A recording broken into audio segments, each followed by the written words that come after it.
Before we get into this latest story, don't forget to hit the subscribe button if you haven't done so already.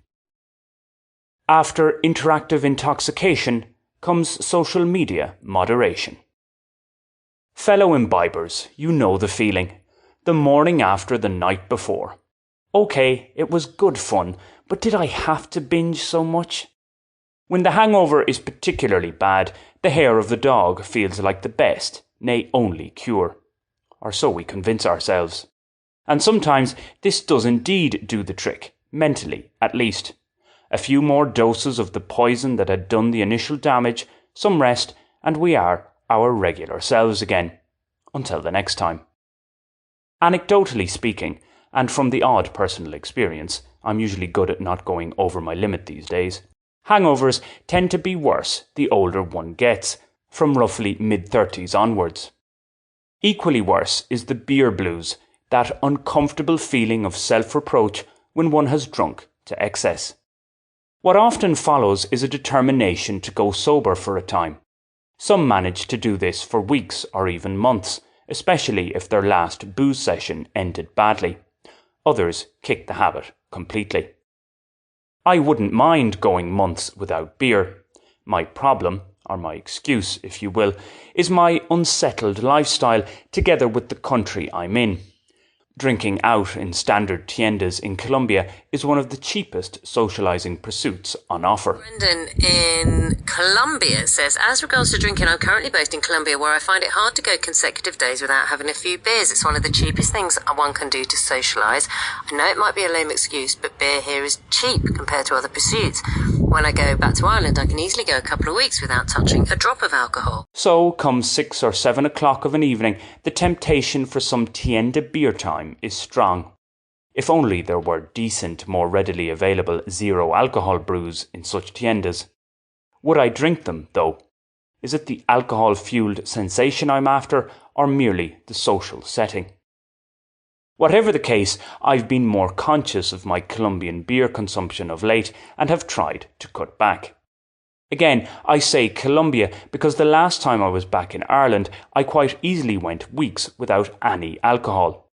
Largely for the price reason already mentioned, I find it harder to not drink in these parts. Also, in Ireland, I tend to have more non-beer related activities with which to occupy my time. In fairness, I've always had a love-hate relationship with drinking, yet I feel I'm now more sincere, if not too successful, in my efforts to drink less. That I've just entered my 40s plays a part in this, no doubt. I may be becoming slightly more sensible. That's the hope. I get the same vibe shift, to use the phrase of the current zeitgeist, in not only my relationship with social media, but also that of many other people.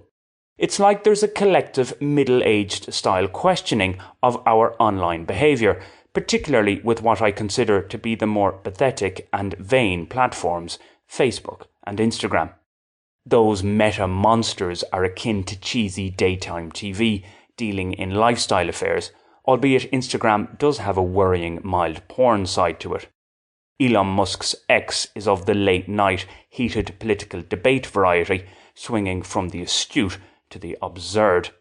In case you're wondering, I'm not on TikTok and have no intentions of doing so. Ditto with Blue Sky. In the early days of interactive intoxication, the average Facebook or Instagram user, that is one whose content sharing is not done with the aim of generating income either directly or indirectly, went on a post-blitz. This appears to have waned of late. Many are now adopting a more considered approach.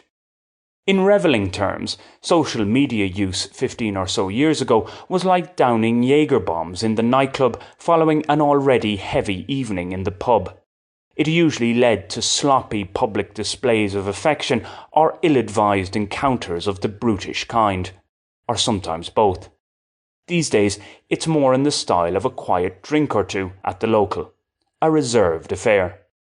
I can imagine those who follow me on Facebook or Instagram reviewing my recent activity and thinking that I'm still in the blitz phase. In my defence, the chief reason I continue to use social media is to share the content I create, hoping, in vain, to drive more traffic to my blog as well as to my Spotify and YouTube channels. Even with posts that aren't directly linked to my online material, the idea is that more interaction is better than the opposite in this gig. Or, as I'm wont to say, it's better to be a known loser than an unknown one. I know, one can reasonably ask what's the point when, after over 13 years, all my blogs, vlogs and podcasts haven't returned me even a penny in income. I could waste time on worse things, though, couldn't I? The other side to this, of course, is that I could spend my time on more wholesome pursuits.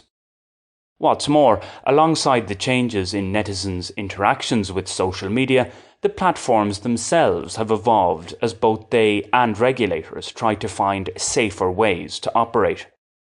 This evolution has boosted further the voice and influence of the haves, while simultaneously weakening more so the role of the have-nots. This is the exact opposite of the fanciful vision that Facebook et al. Had at their inception.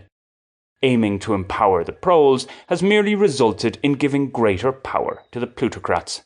Plus ça change. Added to this, the younger generations who grew up with social media are less hung up about it all.